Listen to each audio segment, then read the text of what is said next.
Alright, so almost end of summer na.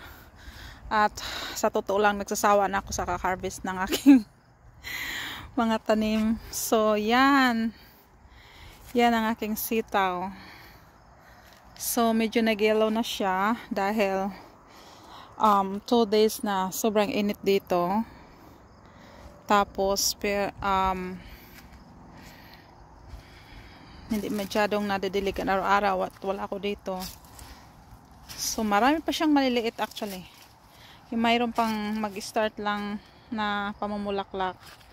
So, hindi ko alam kung kailan maging malamig na at end of summer, almost end of summer na. So, hindi ko alam kung bukas, next week, kung malamig na pa talaga siya or pwede pa. So, sa dami ng mga tingnan nyo, nandoon na sa lupa yung iba. Diba ang ganda tingnan? Yung iba, gagawin kong seedlings for next year. So, yan yung aking sitaw. So far, mayroon akong $130 nabinta. Wala lang, for fun. Marami pa akong order actually. Yung iba, ipapackage ko pa. So, mayroong isang nag-order sa akin, yung friend ko taga Tennessee. Hindi ko naman siya hindi ko pinabayaran yung amount ng yung gulay. Yung lang, yung shipping lang kasi nga, 'di ba? Mahal din ang shipping. Ang binayaran ko ay mga $15 mahigit. So, sabi ko sa kanya, yung shipping na lang bayaran mo, yung gulay wag mo nang bayaran. So, yan. Tapos mayroon pang isa taga I don't know, taga Mississippi. Ay, oo nga pala. Si ate, taga Mississippi, Ate Rowena. Sabi niya sa akin, lahat ng gulay mo, i-send mo sa akin sa malaking box. Bayaran ko pati, tawag nito, yung sa shipping daw, bayaran daw niya. Sabi ko, sige ate, pag kaya pa, next week. Pero mayroon na akong order na for weekend ngayon. So, following weekend pa ang gusto niya. Kasi, para ready for winter, yung ilalagay sa freezer ba ganyan. Ayan, maliit pa siya. So, ito naman, dito, ay naku, nagsasawa na ako sa kaka-harvest nito. Green beans. So, nagkaning kami ng green beans, pero mag-harvest din ako ngayon. Nagkaning kami ng green beans. Meron ngayong French style na cut, at saka yung regular kitchen cut lang din. So, ilang beses na kami nagkaning. Actually, hindi pala kami, yung asawa ko lang pala nagkakaning. Tapos sabi niya mag-harvest daw ako para ikaning daw niya. Tamad ako mag-harvest, saya mo na siya, nakadami na kami. Nakakatamad kaya. Tapos ito yung mga sibuyas. So ready na ata to kasi namamatay na. Try nga natin. Tingnan mo, ay ang liit. Maliit lang siya, oh. Ganito lang siya kaliit. So, hayaan ko munang ganito siya. Pagsaka na lang talaga before mag-frozen. Saka na lang siya i-harvest. Tapos ito yung, hindi ko nga alam kung anong gagawin ko nito eh. Akala ko kasi, siya, banana pepper. Tapos, nung kinain ko, medyo may anghang. So, ang gagawin ko ata nito, kasi anin ko yan, napakadami. So, tapos isisave ko itong mga, kasi alis pa ako, punta ako ng Las Vegas next week, so wala ako dito ng 1 linggo. So, tapos may trabaho ako, wala akong day off, so hindi ko alam kung masisave ko, kasi baka biglang maglamig habang nandoon ako, tapos isisave ko itong mga dahon, ilagay ko sa freezer. Tapos ito yung mga regular, yan, mga regular na mga peppers. Oh my goodness. Ang laki nila. Grabe. Green pa. Sana makaabot pa ito mag color talaga bago ma-frozen. Mag-frosting pala. Ganun na rin yun. So ito yung mga tomatoes na hindi namin binili ang seedlings sa kapitbahay. Yun, kapitbahay na yun. Marami silang mga seedlings yung kagaya ng last year. Kaya ang ginawa namin, nano na lang namin yung transfer dito para hindi na kami bili. Tapos ito yung aking, hindi ko alam kung anong gagawin ko nito. Well, ilagay sa freezer pang sinigang or kung ano-ano pa. Sabi ng kaibigan ko, hindi daw siya masyadong maanghang. So, ayan.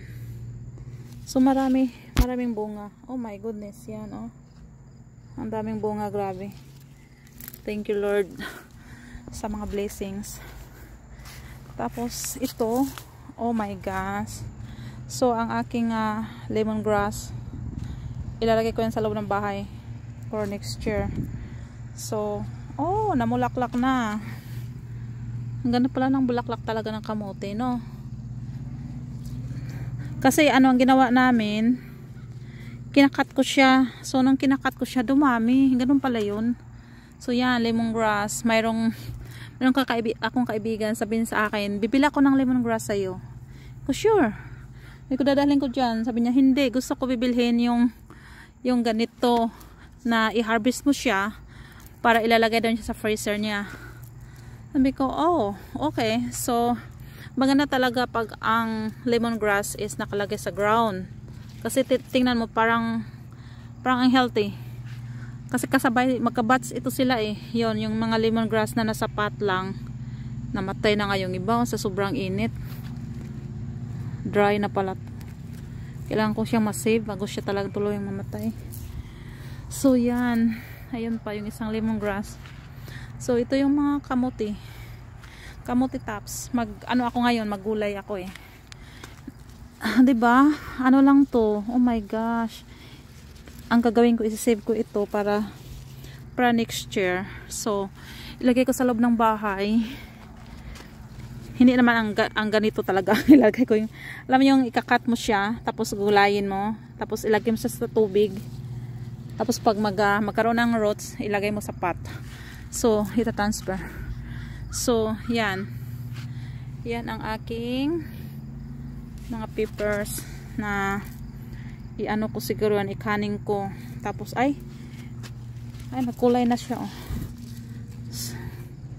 Kasi ang ending kasi nito pag mag-start na yung mag-frozen na talaga or sobrang lamig na, mag-below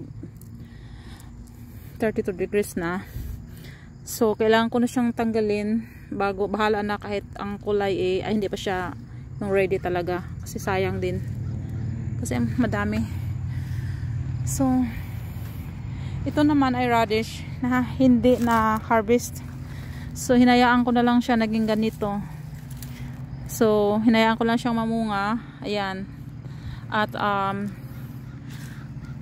para pag next year kukunin ko yung mga ano niya, mga seeds para next year.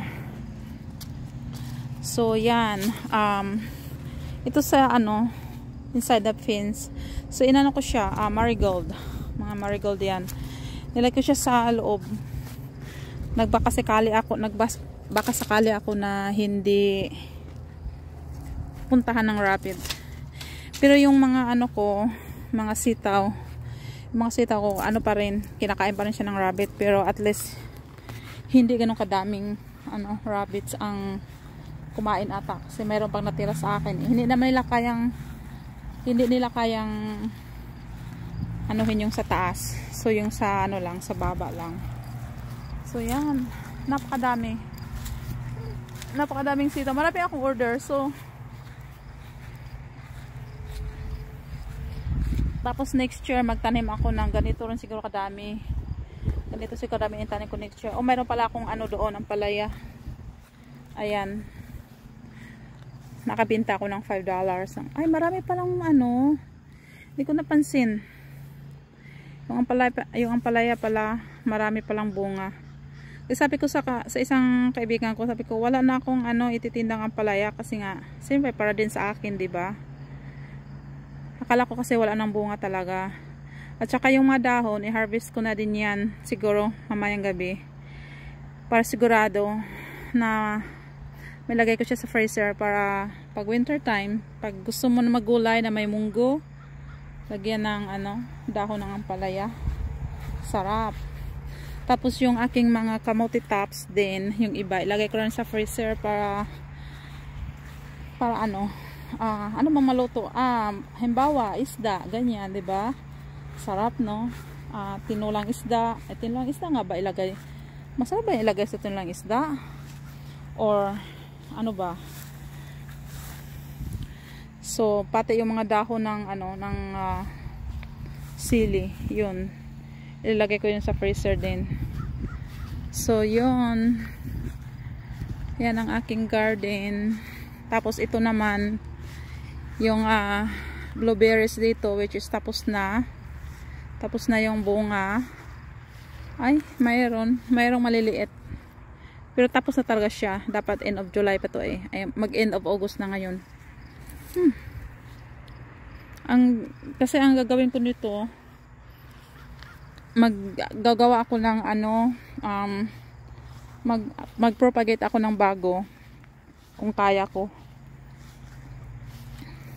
Mga weeds yan sa ilalim eh. Kawawa naman yung aking yun, namamatay yung mga lilies, different kind of lilies na sa ilalim. Siguro hindi to hindi ito dinidiligan ng asawa ko. Kasi siya kasi nagdidilig sa garden. Kaya namatay yung mga ko, lilies ko. Tapos ito naman ay grapes. So, marami rin siyang bunga. So, hindi ko alam kung ready na ba ito bago magtaglamig. Kasi parang it's too late na. Kasi pa to eh. Tingnan mo, green pa yung color niya. Ay, yan. Maraming bunga. Sayang naman to kung magtaglamig na tapos hindi pa siya ready harvest. Nakikita ko yung iba eh ready na. Bakit yung sa akin ganito pa rin? Okay, tingnan natin. Ano bang lasa nito? Baka masyadong maasim.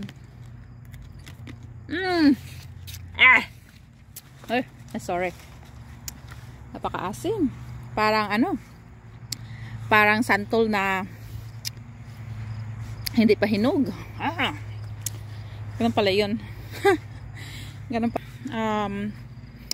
Gagawin ulit itong garden para next year, para mga kalabasa, ganyan, at saka next year balak kong magawa ng magtanim ng like mga kalabasa, patula, ganyan. So dito ko ilagay kasi used to be a garden itong banda na to used to be a garden last few years ago. Dito garden ko to dito noon. Dito ko nilalagay noon yung halimbawa sibuyas, tsaka sunflowers. Dito ko nilagay kasi ito yung end of our property. Yan yung poste na yan. So yun yung end of property.